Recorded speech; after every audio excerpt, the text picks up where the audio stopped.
જય શ્રી કૃષ્ણ. રાધે રાધે. જય દ્વારકાધીશ.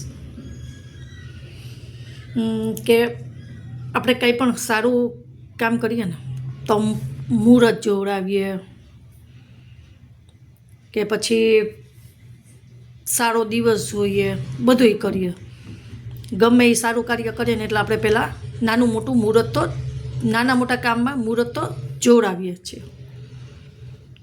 ભલે નાનામાં નાનું કામ કેમ ના હોય, પણ જ્યારે આપણા જે પરિણામ આવે છે ને એ કોઈ દિવસ મુહૂર્ત, અઠવાડિયું કે મહિનો કે વરસ કે રાત કે દિવસ કાંઈ જોઈને આવતા જ નથી. એ તો અંધાર્યા જ આવે છે. એ પછી સારું હોય કે ખરાબ હોય એ તો આપણને ખુદને પણ નથી ખબર હોતી. સમજીએ કંઈ. રાધે રાધે.